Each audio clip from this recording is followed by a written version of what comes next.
Good morning. I'm Angelo Castro III. I'm Angela, and we are the Castros. We bring you the news. And the views that make you think. Sometimes we agree. Sometimes we don't. This is News and Views. And here are today's headlines. Legal luminaries are raising concerns over fairness, due process, and constitutional integrity as the Senate prepares to deliberate on Vice President Sara Duterte's impeachment case next week. Former President Rodrigo Duterte no longer wants former spokesperson Harry Roque involved in his international criminal court case.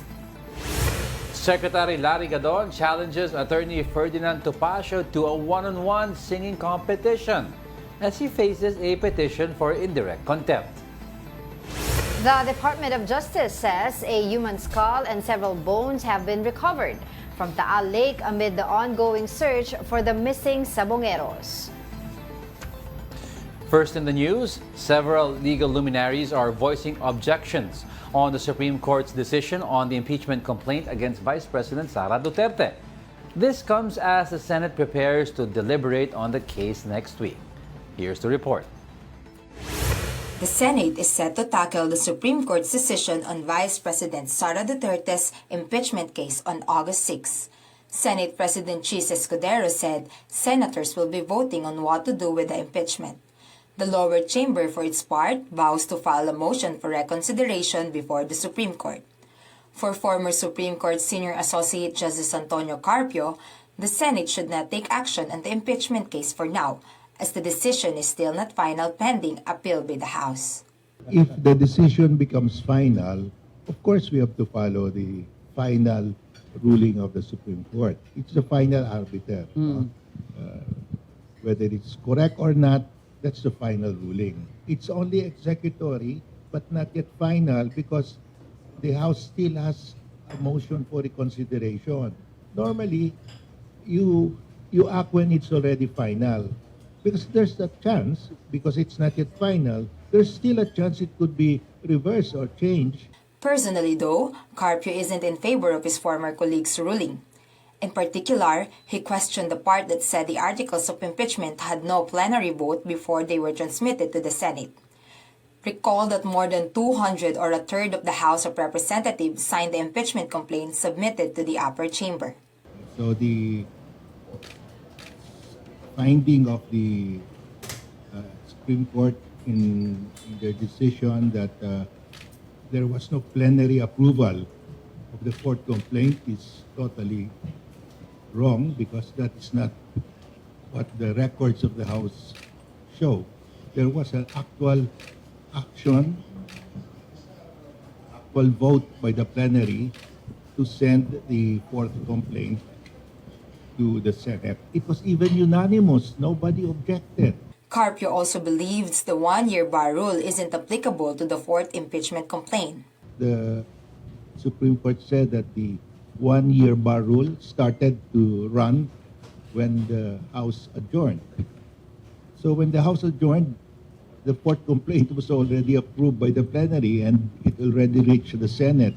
So obviously, the one-year bar rule cannot apply to the fourth complaint. The fourth complaint was filed on time. This was seconded by one of the framers of the 1987 Constitution, Attorney Christian Monsod. In particular, he zeroed in on a portion of the Supreme Court ruling stating that the Vice President wasn't given due process in the complaint. That happens in the hearing in the Senate. Yes. So even the basis for the Supreme Court ruling of lack of due process is wrong. Meanwhile, former Integrated Bar of the Philippines President Domingo Cayosa warned of far-reaching consequences on public accountability and constitutional integrity. He urged the Supreme Court to reconsider or clarify its ruling, suggesting the possibility of oral argument and wider judicial participation.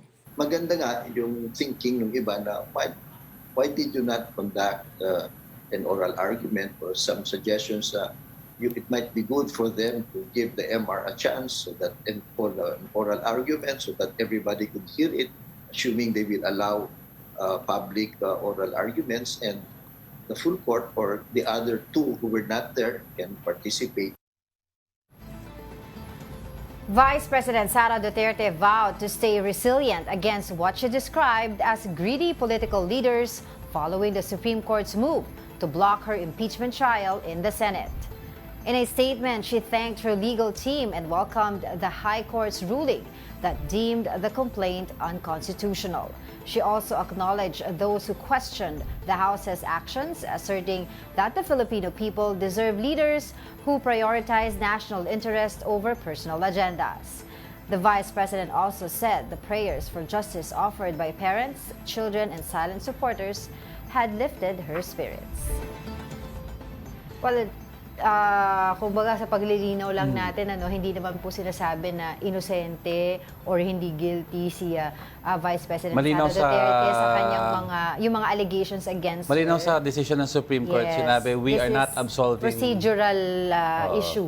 We're not absolving the Vice President of any wrongdoing or crime. But if anyone wants to file, sa 2026. Yeah. Pero ang sabi ng lawyers... Kasi hindi pa doon nagpunta yung usapin eh. 'Di ba? Yung merits ng... sabi ng ibang lawyers, justice delayed, justice denied. So you're delaying it for one more year if you wanna file and hold somebody accountable. So you're denying justice. So Kaya nga sinasabi ng interpretation ibang mga legal luminaries, this is a dangerous precedent because... sabi ni Attorney Cayosa at ni Carpio, Justice Carpio. Dahil nga, 'di ba, they are actually, yung House of Representatives actually aligned their decision doon sa 2003 ruling, no, yung Francisco versus House of Representatives, na magiging impeachment complaint lang siya, official impeachment complaint, kung yung case, yung complaint ay naipasa na sa Justice Committee. Yeah. Which is yung tatlong nauna daw, hindi naman yung pang-apat lang yung naipasa sa Justice Committee. And before we go, no, parang napakasimple lang sinasabi ni Attorney Monsod na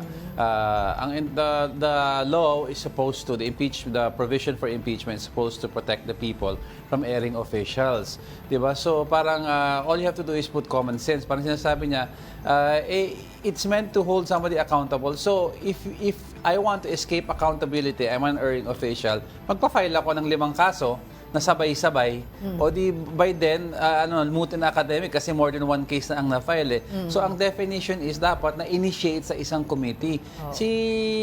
I remember si former President Gloria Macapagal Arroyo, nag-hold yung 1-year ban on filing impeachment against her.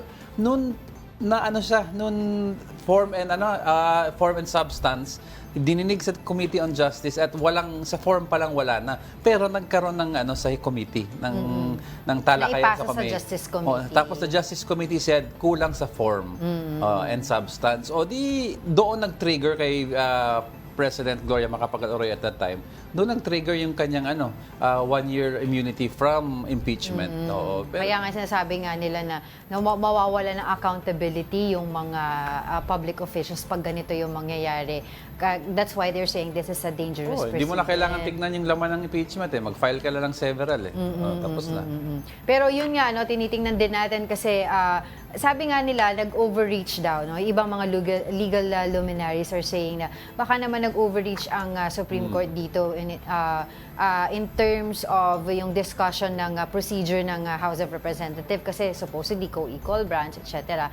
But they're also citing yung nangyari before, yung sa kaso ni late Justice Corona, na meron kasing part dun sa investigation nila during the trial na kailangan buksan yung foreign bank account. Pero through Supreme Court, hindi yun pinayagan. And sabi ng Senate at that time, para sa paggalang na rin sa Supreme Court, hindi nila ginawa yun. But at the end of the day, he was found guilty na not declaring yung kanyang salin. Yeah. So, tititingnan natin na kasi ang House of Representatives is filing a motion for reconsideration.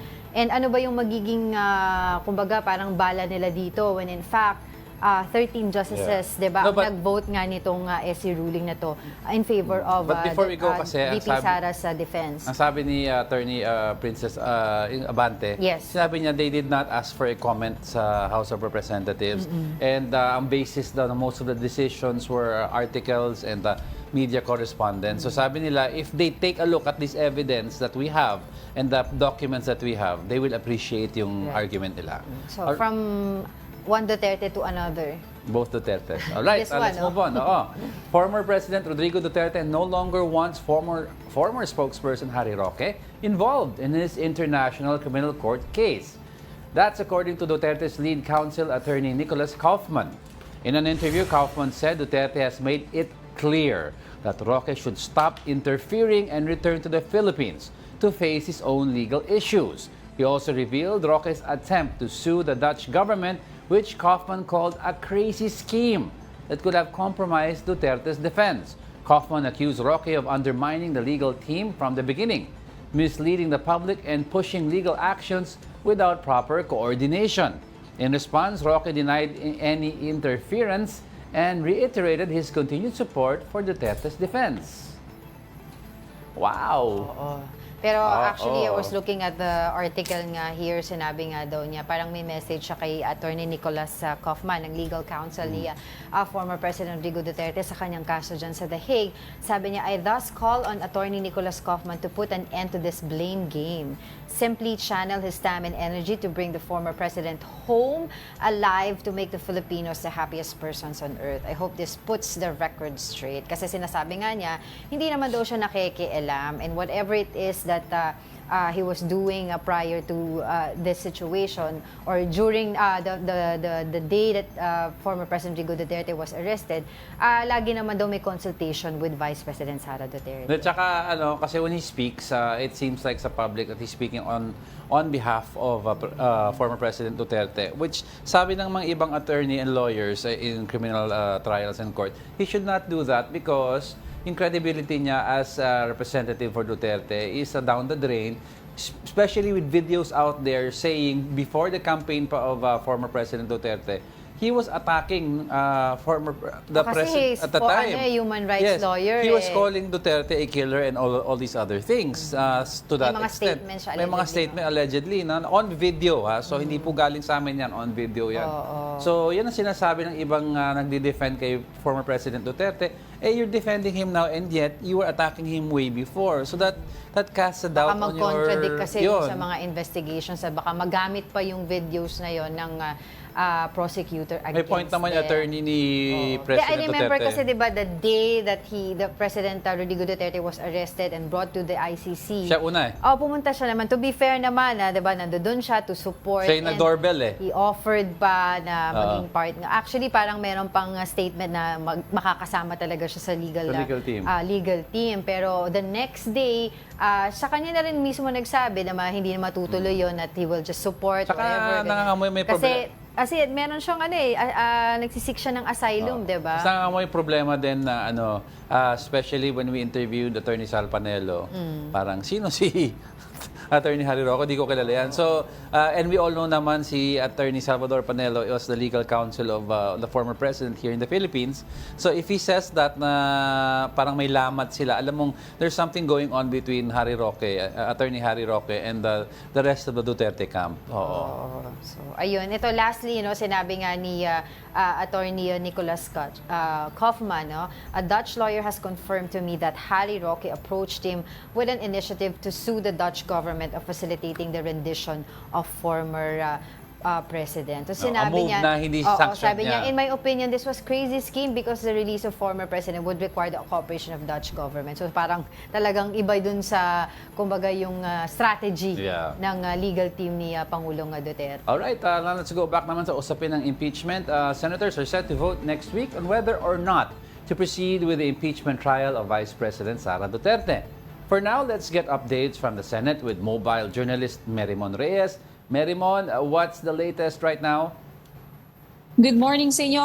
Anytime soon na magkakaroon tayo ng press briefing with Senator Risa Conteveros and possibly matatouch natin yung issue tungkol nga dito sa awaited August 6 na date kung saan senators will be deciding on the impeachment case against Vice President Sara Duterte na dinesisyonan nga ng Korte Suprema as unconstitutional. Pero so far, tahimik pa dito sa Senado kasi adjourned din ang plenary session until Monday. Kaya asahan din natin kasabay ng plenary sa umaga naman magkakaroon na rin ng komitian, magkakaroon na rin ng hearing yung ilang mga committee, especially pagdating dito nga sa Games and Amusement Committee na pinamumunuhan ni Senator Erwin Tulfo and Committee on Basic Education with Senator Bam Aquino. Kasi kagabi sa kanilang privilege speeches for Senator Bam Aquino, gusto niyang ma-address yung kakulangan sa mga classroom. This is also supported by Senator Sherwin Gatchalian na hawak dati yung Committee nga on Basic Education, and even Senator Pia Cayetano na nasabi nga nila yung over 159,000 na supposedly kakailanganing classrooms, mukhang hindi magkakasya yung only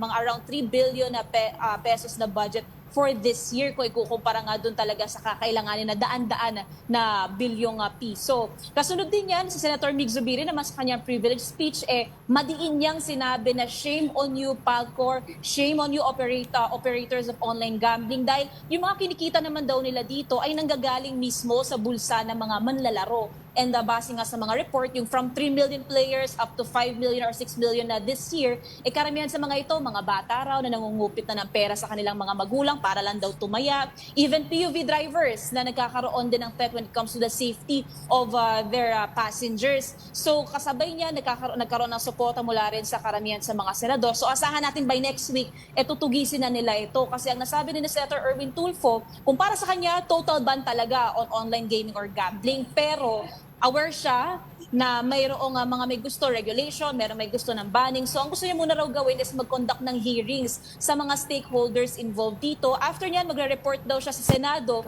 and hopefully magkaroon ng audience with the President for possible executive orders to tackle this online gambling issue.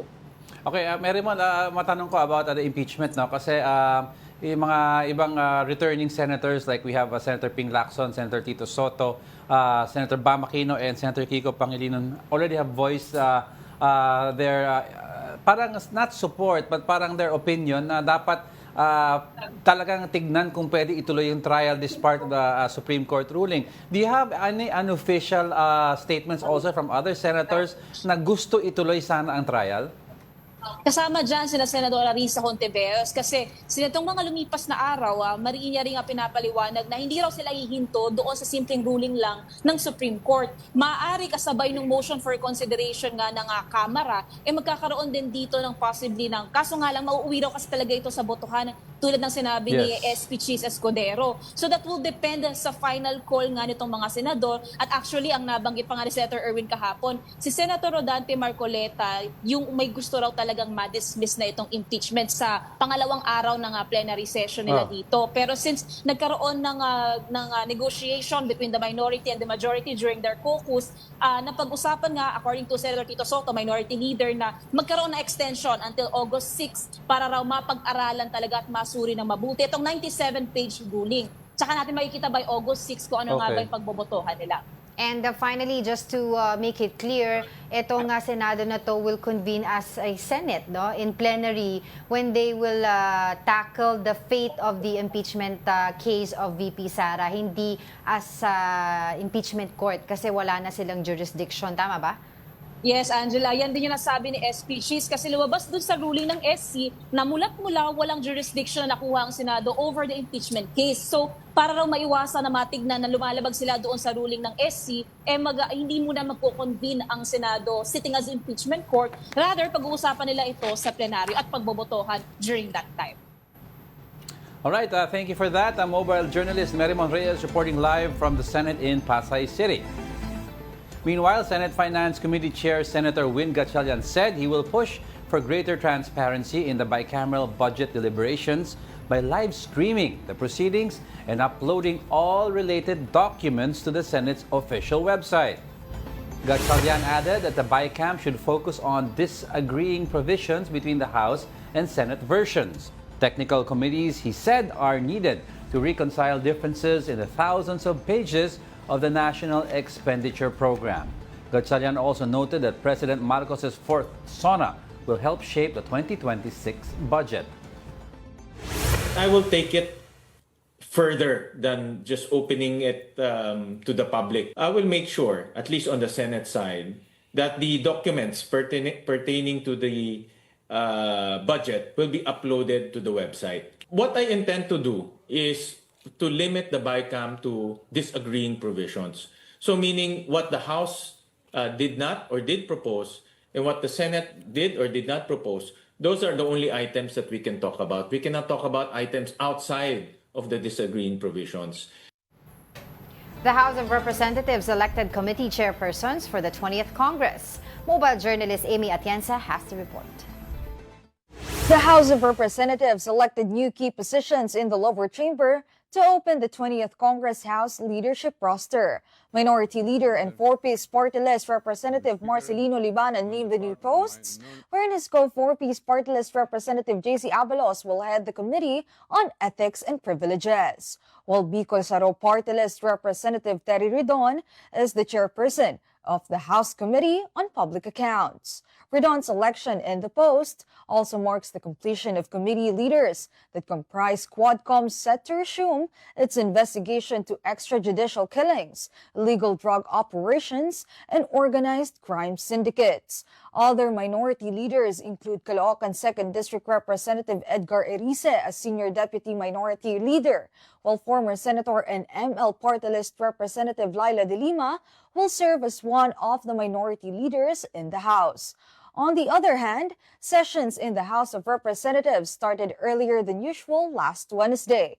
Newly elected House Majority Leader Sandra Marcos says this move will pave way to a more productive session. Given the fact that the House is in the process of organizing itself by appointing its chairpersons, its members to the committees, and of course going through the bills that were filed before the resumption of session, we have a lot on our plate right now, and so in order to expedite that, I thought it would be prudent for the House to start session at 2 instead of 3. Marcos also considers the amount of bills that are to be referred to the appropriate committees in the House. He says it would be best to get it done as quickly as possible. It's just until the House gets organized. Ganun talaga kapag first week ng Kongreso, hindi pa fully functional dahil na nga nag-appoint pa kami ng chairman, nag-appoint pa kami ng members ng mga committee, at rin-refer pa ang mga bill na final ng ating mga miyembro sa floor dun sa Kamara. Mobile journalist Amy Atienza, we are One News. Well, Congressman Sandro Marcos is the youngest majority floor leader in the Philippine history of politics. Of politics, oo. To date, di ba? Siya yung pinakabata ngayon. But we'll see, no? Kasi, syempre, kasabay ng kanyang appointment, dyan may mga ibang kritiko na nagsasabi na, yun nga, baka daw ma-threaten yung leadership, di ba, ng House of Representatives. Kaya nga, ang medyo confused ng iba kasi parang they see a disconnect between the lower house and Malacanang in terms of policy shaping. Usually kasi before, ang Malacanang and the lower house ang magka-tandem eh. Ang Senate ang naiiba. Ngayon parang baliktad. So parang sinasabi nila, what's happening talaga? Sino ang may alliances? Because ito ang inappoint nyo si Congressman Sandro Marcos to that position, parang it solidifies the connection between Malacanang. Although alam natin, they will say they're maintaining their independence, we all know naman that there's some sort of a connection between houses and Malacanang. Especially pag kailangan mo i-pass yung priority bills. Yeah. Well, pagdating naman dun sa mga Senate Committee chairmanship, no, dyan sa Senado, as I've said, ay natupad naman yung mga hiling ng mga iba. Diba? Kasi sabi nga nila, it's not a political strategy, pero ano daw yan, para sa bayan, yung mga hiniling ng ibang mga nasa majority pagdating sa kanilang chairmanship. Parang yung word na yan, para sa bayan, medyong tignan na lang natin. No, we all know naman it is a political movement. It is but we all know, inamin naman ni Senator Bam at Senator Kiko, and on their part, they had to do it to push their agenda. But it does not mean they're one with the administration in other priority bills. Basta sa agriculture or sa education, we needed this committee, so we vote for the for the president. Basta isa lang ang pinagkakasunduan ngayon, of course, no, ng Senate at saka ng House of Representatives is to open the BICAM to the public. Yan ang Maganda yan. pinagkasunduan nila finally, no, na they're pushing for it, na ma-publicize yung bycam para daw maiwasan yung mga Turuan. surprise insertions, 'di ba, pagdating sa budget. Tsaka hindi, pag may mga unpopular provisions na nare-release, nagtuturoan sila kung sino yung nagpasok na unpopular provisions. So dito, kitang-kita na natin sino ang nagpapasok ng certain provisions, who's trying to change it. Is it the Senate? Is it Congress? So kitang-kita na. All right, we'll be back with more stories after the break. Keep it here on One News.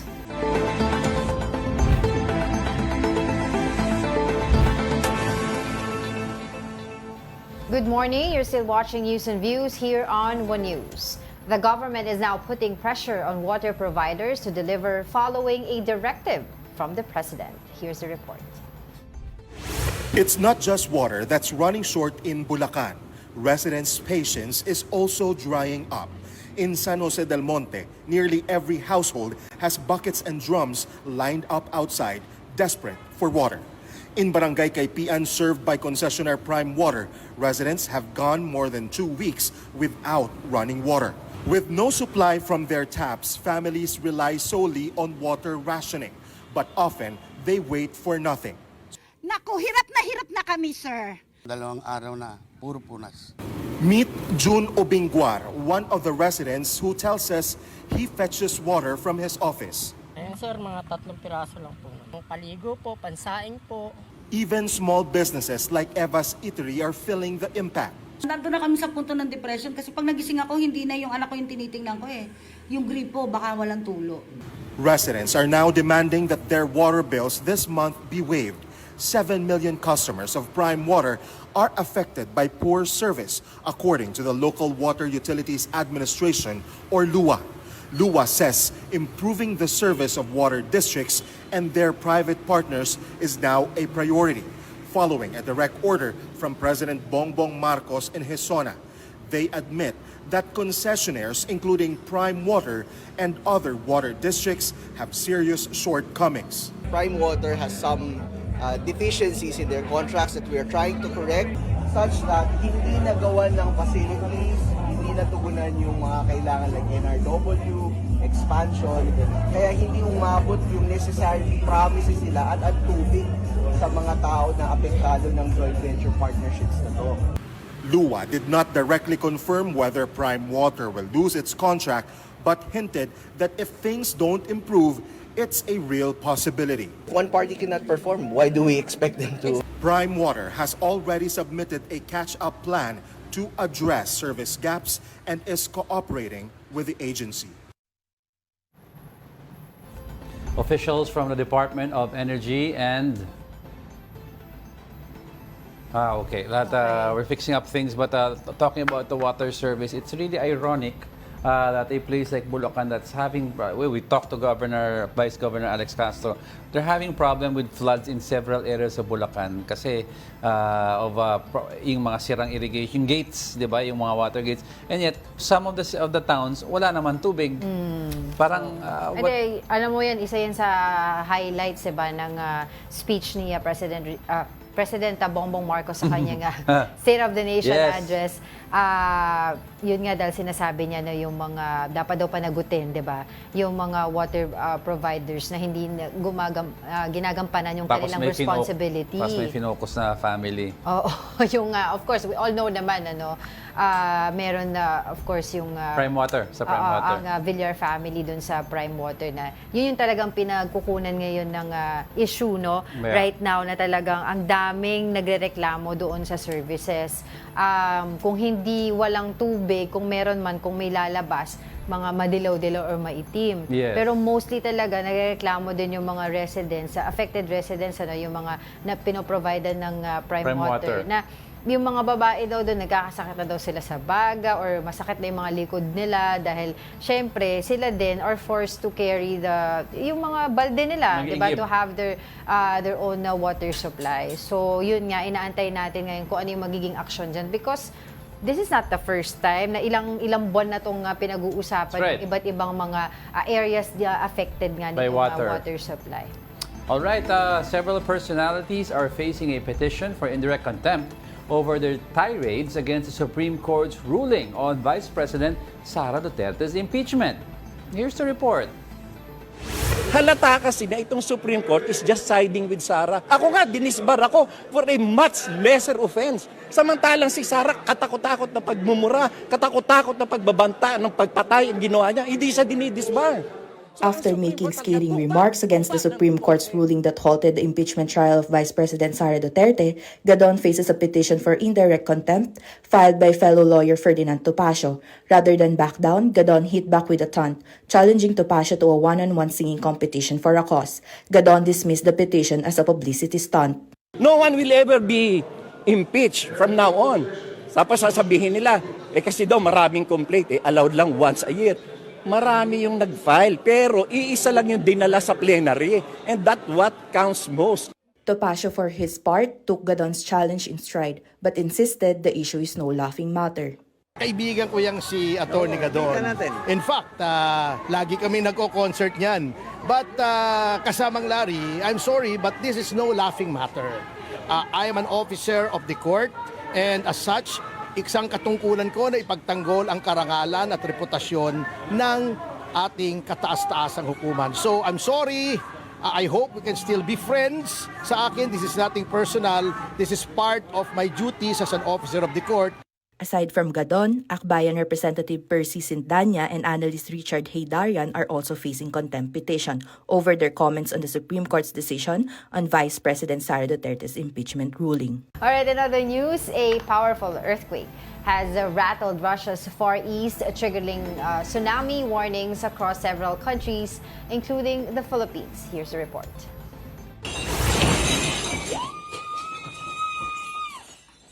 A powerful magnitude 8.7 earthquake struck Russia's Kamchatka Peninsula on Wednesday. Videos captured furniture crashing down inside homes. In one hospital, doctors and nurses stayed calm and continued surgery despite the violent tremors. According to the U.S. Geological Survey, the quake hit at a depth of 20.7 kilometers, the strongest in the region since 1952. Nearly 50 aftershocks followed, including one at magnitude 6.9. The quake also triggered a tsunami along Russia's far east coast, with powerful waves flooding a coastal town. The impact reached Japan, where large waves hit Hokkaido, prompting evacuations and tsunami sirens. Tsunami warnings were also issued across multiple countries, including China, Indonesia, New Zealand, Peru, Mexico, and parts of the United States like California and Hawaii. Back home, FIVOX has lifted tsunami warnings for 22 areas in the Philippines following the Russia quake. The agency confirmed that no significant sea level disturbances or destructive waves were observed along the Philippine coasts. Oh, but yun nga, no, kasi yesterday, in the beginning of our newscast here, nagkaroon tayo ng breaking news dahil nga about sa tsunami alert ng release by FIVOX doon sa areas affected. Ano?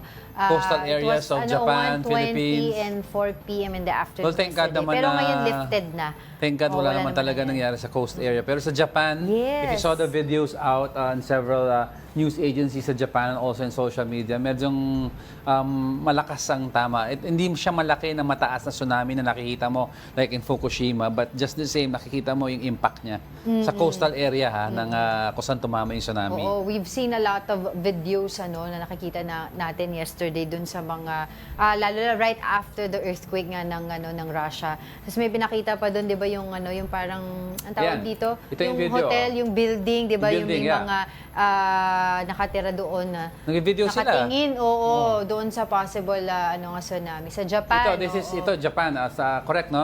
Sabi direct, this is sa Japan. And you could see medyo uneasy ang waters. Pero the warning in the Philippines was below a meter ata. Sa Japan also, pero sunod-sunod kasi yung sa Japan eh. So you see those white, tawag dyan white caps. Kikita mo yan. Those are white caps, nakikita mo sa shore. When you see white caps, that's a disturbance sa flow ng water. Kasi dapat pagkalmado, you just see the color of of the sea. Pero nakikita mo yung white, that means elevated siya. May paggalaw sa May ilalim. paggalaw siya sa ano. Kasi nag-trigger nga yan nung Pero hindi earthquake biro sa Russia. 8.8 magnitude. Hindi biro ang dinanas ng lakas ng earthquake ng Russia. Pero ang buti na lang daw, it hit on the coast side ng Russia. Sa town na yon, hindi medyo sa sentro. Kasi kung sa sentro ang origin ng earthquake, the damage would have been worse. Ilang daw. meters yung yung tsunami sa Russia? We have to check the report. Parang mataas siya. Hindi ako familiar sa report na yan. Mataas siya, pero hindi ganun ka. But of course, we will continue to monitor the situation there as well as here. Kasi Ito, Russia. yung Ito yung video natin sa what's the place? Kamchatka. Kamchatka, Russia. Alam natin yan. Kamchatka, Russia. This is the video, an overhead shot of the area with yung mga tsunami, supposed tsunami na tumama because of that earthquake na napakalakas na na-experience nila. And if you saw the videos nga, yung mga ibang videos, especially mga doctors sa hospital, kudos sa kanila. Di ba? Kalmado, they continue their operation.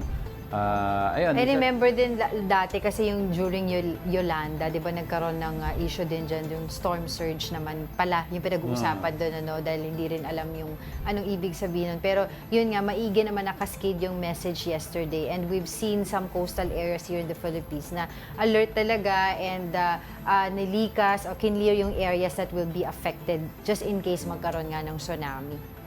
Alright, don't go away because we're not done yet. Please stay with us.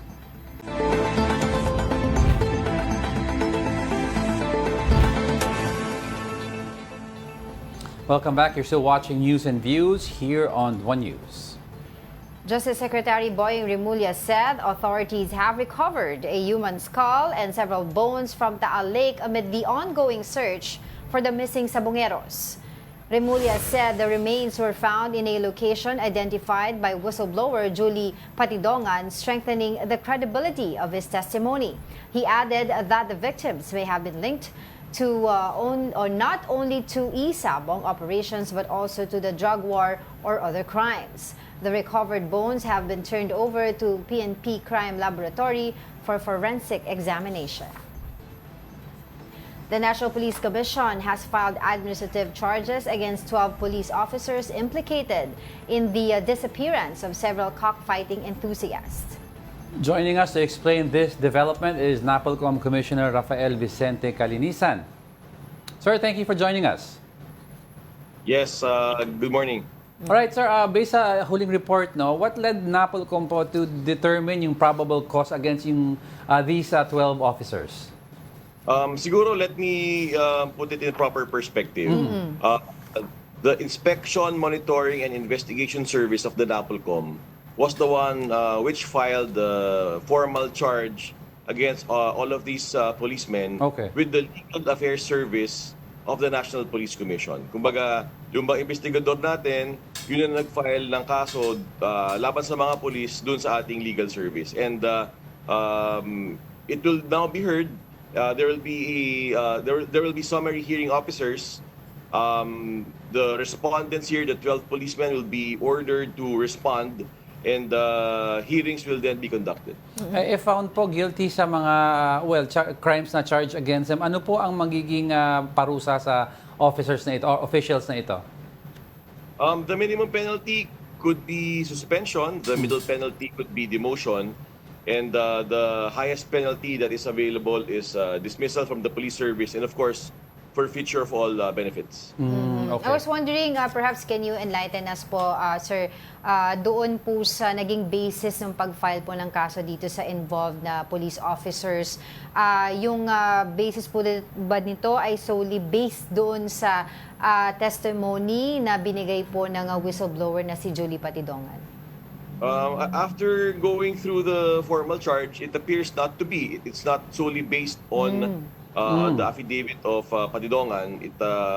The EMIS apparently reached its evaluation based on the totality of the evidence, the complaint of Patidongan, the complaint of other witnesses attached to the complaint of Patidongan, and other available evidence gathered during our investigation.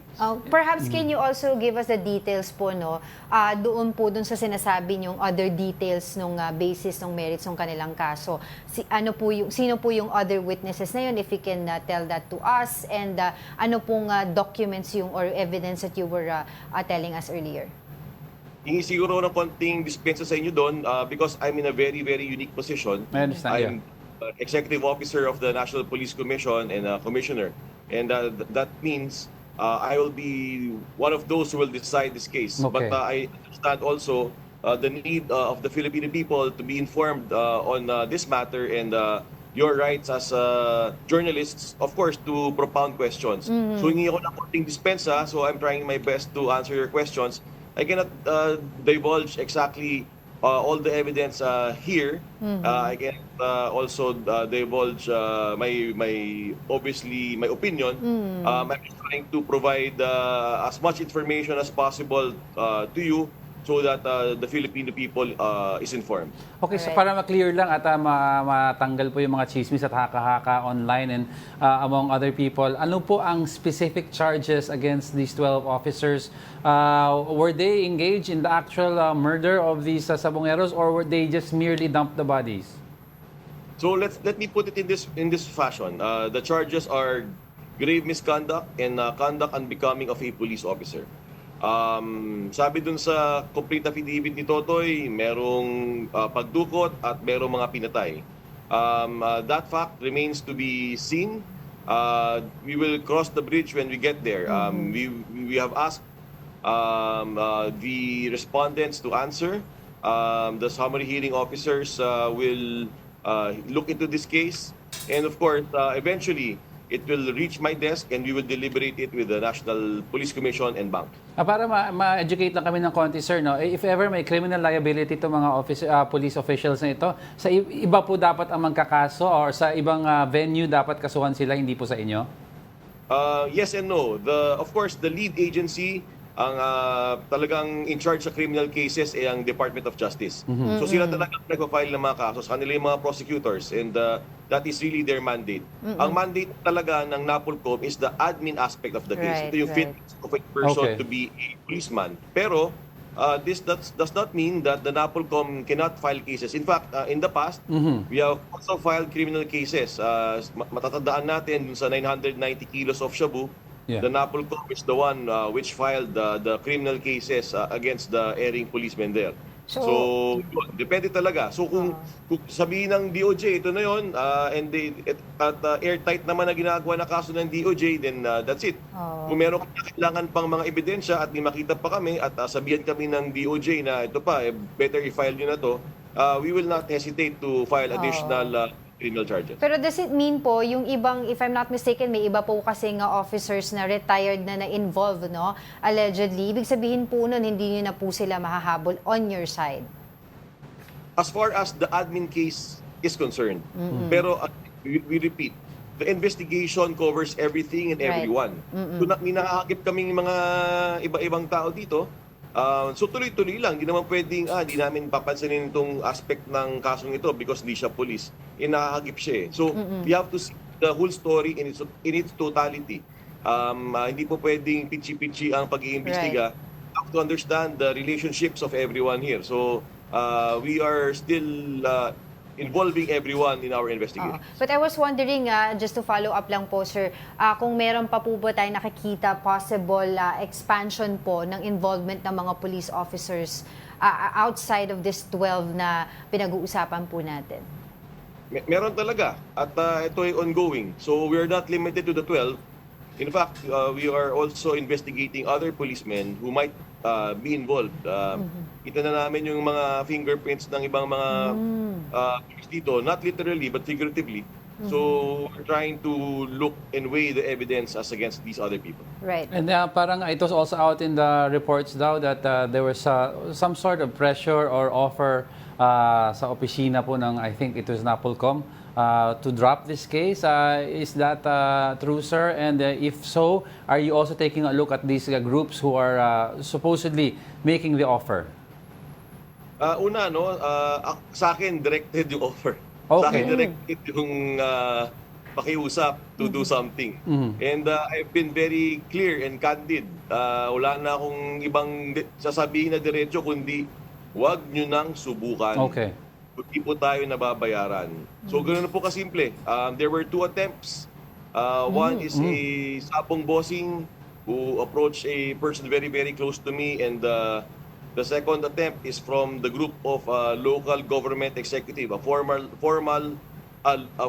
local government executive who texted me, yung kapatid niya, and who even called up another very close person. Baka daw pwedeng mag-abogado ako or my former law partners sa criminal cases nila. So that is these insinuations, these attempts are very insulting.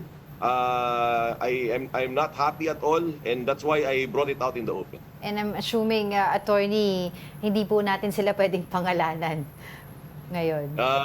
Subukan pa nila uli, susunugin ko sila. Dito nyo na lang po sabihin sa amin when you decide, sir, attorney. But on that po, I was wondering before we let you go, prior to this issue ng missing sabongeros na nalilink po dito sa mga 12 officers na ito, meron pa po ba silang prior cases before this? I'm aware of a previous case. I don't know if some office has mentioned it. But previous admin case was filed against a number of the same policemen. Sadly, yung nakita kong case, dismissed yung case. It's Anong not an case po yun? Very quick na lang po. Ano pong case yun? Is it also related dun sa sinasabi nila na mga Drug war? or other case pa po ito? It is a drug war case. A drug war case kung saan yung mga taong involved dito, karamihan sa kanila or the main players have been sued. It is an admin case, not filed with the NAPOLCOM, but these men got scot-free. So, walang nakita ko yung ebidensya, nakita ko yung paano, ano yung pagkakasulat ng desisyon. Totoo niyan na disappointed ako doon. Kasi kung yun, dinismiss na noon pa, wala na tayong pinag-uusapan ngayon dito. Yes, that's right. Importante yung mabilis yung aksyon, importante na tama yung desisyon. Right.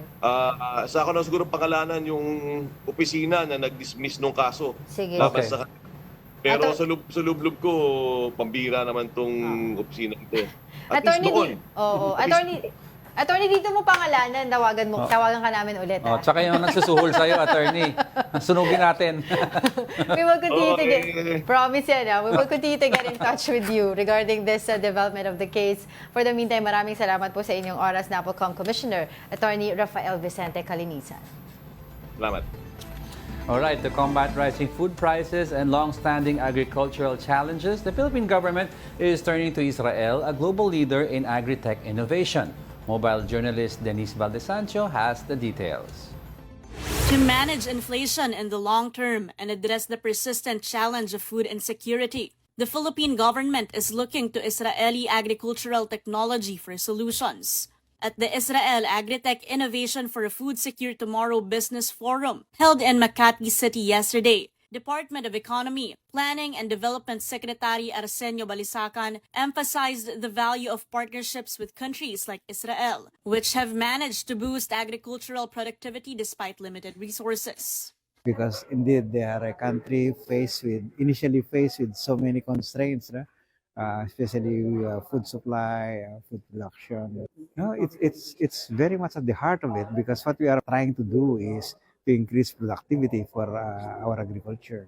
The forum, attended by Israeli Minister for Economy and Industry Nir Barkat and key Filipino officials, showcased innovations from 12 agritech companies, with the hope that these discussions will pave the way for stronger partnerships and sustainable food systems in the Philippines. Balisacan stressed that integrating advanced technologies, like those developed in Israel, is aligned with the government's effort to modernize the agriculture sector.